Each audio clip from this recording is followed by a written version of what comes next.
தாய் தமிழ் உறவுகளுக்கு நெஞ்சார்ந்த திருக்குறள் வணக்கங்கள். நான் உங்கள் அன்பு தோழன் பா மூவேந்திர பாண்டியன். இன்று நாம் இன்பத்துப்பாலில் 111வது அதிகாரமாக உள்ள புணர்ச்சி மகிழ்தல் என்ற அதிகார தலைப்பின் கீழ் அமையப்பெற்ற 1107வது திருக்குறளை பற்றி அறியப் போகின்றோம். புணர்ச்சி மகிழ்தல் என்பதற்கு கூடி மகிழ்தல் என்ற பொருளில் இந்த அதிகாரத்தின் தலைப்பு அமையப்பெற்றுள்ளது. இப்பொழுது நாம் 1107வது திருக்குறளுக்கு செல்வோம்.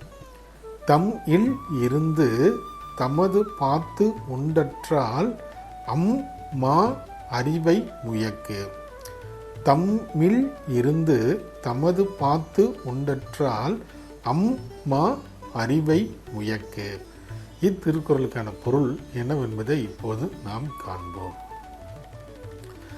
அழகிய மான் நிறமுடைய இவளை கூடி தழுவும் இன்பமானது நம்முடைய வீட்டில் இருந்து கொண்டு நம் உழைப்பால் சேர்த்த பொருளை நமக்கான உறவுகளுடன் பகிர்ந்து உண்பதற்கு ஒப்பாகும் என்பது இத்திருக்குறளுக்கான பொருளாகும். மீண்டும் பொருள்: அழகிய மான் நிறமுடைய என்னவளை தழுவி கூடி பெறும் இன்பமானது நம் வீட்டில் இருந்து கொண்டு, நம் சொந்த இல்லத்தில் இருந்து கொண்டு நம் சொந்த உழைப்பால் சேர்த்த பொருளை நமக்கான உறவுகளுடன் பங்கிட்டு உண்பதற்கு ஒப்பாகும் என்பது இத்திருக்குறளுக்கான பொருளாக உள்ளது. நன்றி, வணக்கம்.